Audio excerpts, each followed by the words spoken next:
नाज़रीन, स्वीडन के दारुल हुकूमत स्टॉकहोम से आरिफ कसाना का सलाम कबूल कीजिए। स्वीडन में जो बच्चों के हवाले से मसाइल हैं और उसमें एक नोयत यह है कि जो छोटे बच्चे होते हैं, बाज़ औक़ात ऐसी सूरत हाल पैदा होती है कि जो म्यूनिसिपैलिटी का इदारा है, जो जिसको सोशल सेंसन कहते हैं, वो बच्चों को अपनी तहवील में लेके किसी और जो है वो ख़ानदान उसके सुपुर्द कर देते हैं।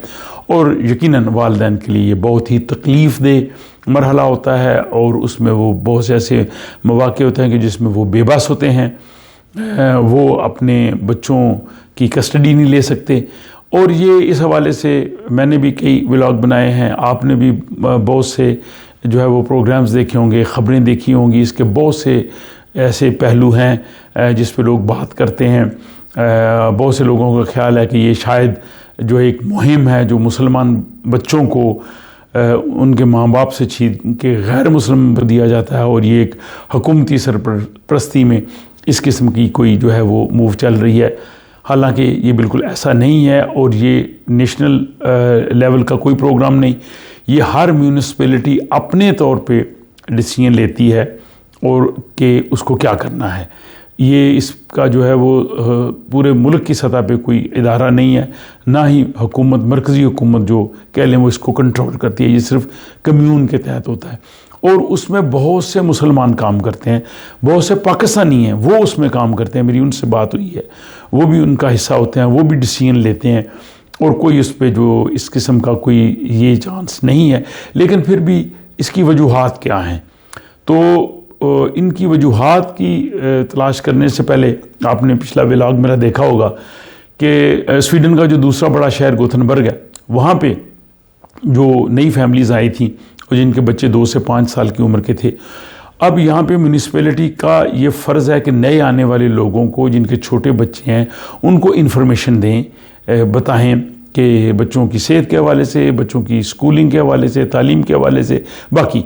तो इसलिए वो मीटिंग रखी गई, लेकिन उसमें 100 में से एक फैमिली भी नहीं गई।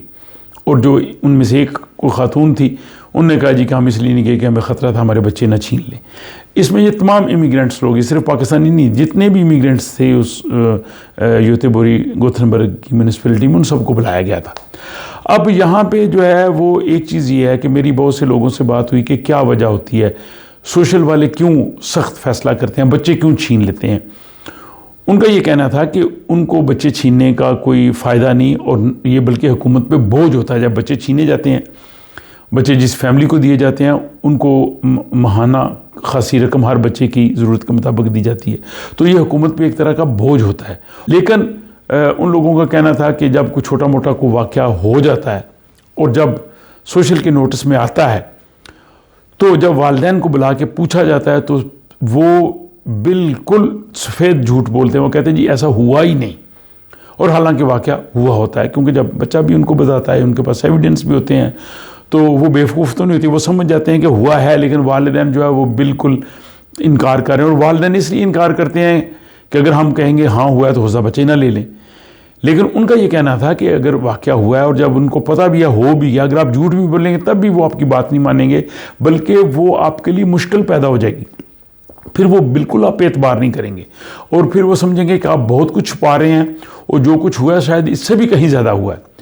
तो उनका ये कहना था कि इससे बेहतर है कि आप गलती का एतराफ़ कर लें, कह दें हमें लाइल्मी में हुआ है, या आप उसको थोड़ा कम करके कह दें कि इतना नहीं, ऐसे नहीं, ऐसे हुआ है, लेकिन हम मोहतात रहेंगे। तो फिर वो दोस्ताना रवैया इख्तियार कर सकते हैं, वो आपकी हेल्प कर सकते हैं, किसी कोर्स में भेज सकते हैं।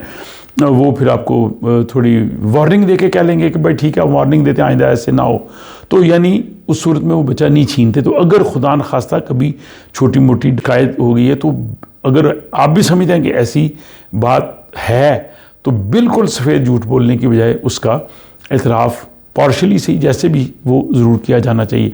लेकिन यहाँ पे कई दफ़ा पहले भी बात हुई है कि जो हमारे वालिदैन यहाँ पे स्वीडन में आए हैं मुख्तलिफ़ मुल्कों से, उनको यहाँ के माहौल को समझने की ज़रूरत है। और बच्चे आपके हैं, आप वालिदैन हैं, लेकिन स्टेट जो है वो ज़िम्मेदार है, आपकी भी, आपके बच्चों की भी। यहाँ पे देखें, बच्चे की जो पैदाइश होती है उसमें अगर आप स्वीडन के सिटीज़न नहीं हैं, यहाँ रजिस्टर्ड नहीं हैं, यहाँ आपके पास यहाँ वीज़ा नहीं है, तो 30 से 40 हज़ार स्वीडिश क्रोन जो है वो बच्चे की बर्थ पे जो है वो ख़र्चा आता है, वो हुकूमत देती है। फिर बच्चे की पैदाइश के साथ ही माहाना आपको जो है वो चाइल्ड अलाउंस मिलता है सेम डे से। फिर बच्चे की आप छुट्टियां करते हैं जहाँ से आपको 80% फॉर शेकरिंग कासे से पैसे मिलते हैं। बच्चों की तालीम मुफ्त है, सेहत मुफ्त है। जब हुकूमत इतना सारा कुछ कर रही है तो वो आप पे ज़िम्मेदारी भी डालती है। हुकूमत जो बच्चे हैं या बड़े हैं वो सारे बुनियादी तौर पे हुकूमत की ज़िम्मेदारी है, क्योंकि ये वेलफेयर स्टेट है। अगर उनको कुछ होता है, बीमार होते हैं, कुछ होता है, खर्चा किसका होना है? हुकूमत का होना है, टैक्स मनी से पैसे जाने। तो इसलिए ये अपना एक माइंडसेट चेंज करें कि हम अपने मुल्कों में जो मर्ज़ी करें, यहाँ पे वो चीज़ें हम नहीं कर सकते।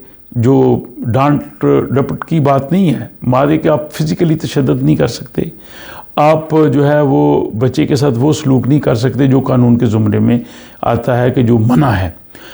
और बहुत से वालिदैन जो हैं वो इस चीज़ को, अपने स्टेट ऑफ माइंड को बदलना नहीं चाहते। वो कहते हैं जी हमारा बच्चा, हम जो मर्ज़ी करें। स्वीडन की हुकूमत कौन होती है? लेकिन उसी बच्चे के लिए जब आपको चाइल्ड अलाउंस मिलता है तो उस वक्त नहीं कहते कि हमारा बच्चा हम पालेंगे, वो ले लेंगे, बच्चे की सहूलतें वो ले लेंगे। फिर कई ऐसे वाक़यात होते हैं जी। एक किसी ने मुझे बताया कि खातून को अस्पताल जाना था और खावंद भी उनके साथ चला गया। अब उनका जो 1 साल का बच्चा है उसको घर वो अकेले छोड़ आए और वो टेलीविज़न लगा के उसको दिया। उनको खावंद ने कहा जी कि मुझे जल्दी घर जाना है। उन्होंने क्यों जी मेरा बच्चा जो है वो घर पे अकेला है। तो अब मसला यह है कि यहाँ पे जो डॉक्टर हैं, नर्सेज हैं, टीचर्स हैं या कोई भी इस तरह से इदारे से ताल्लुक़ रखते हैं, उनके लिए हुकूमत की जानिब से खुसूसी हदायत है कि जब भी आपको कोई भी बदसलूकी का, बच्चों के साथ इस तरह का वाक़या पेश आए या पता चले, आपने फ़ौरन बताना है। अगर वो ना बताएं तो वो मुजरिम है। इसी तरह एक और वाक़या है वो जी, हाँ जी, वो खातून कहती है जी मैं अपने बच्चे को स्कूल से लेने जाती हूँ लेकिन छोटे बच्चे को घर छोड़ जाती हूँ अकेले टीवी लगा के। तो उन्होंने कहा जी ये तो बहुत गलत है। उन्होंने कहा जी मैं क्या करूँ? तो भाई अपने बच्चे को साथ ले जाएं। नहीं, मैं साथ नहीं लेके जा सकती। अब जब उनकी शिकायत हो जाएगी किसी से, तो ऐसी सूरत में फिर क्या हो सकता है? इस तरह जो है वो बहुत सी चीज़ें कि बच्चे को अकेले अनअटेंडेड घर में, गाड़ी में नहीं छोड़ना चाहिए जब तक बच्चा बड़ा ना हो जाए।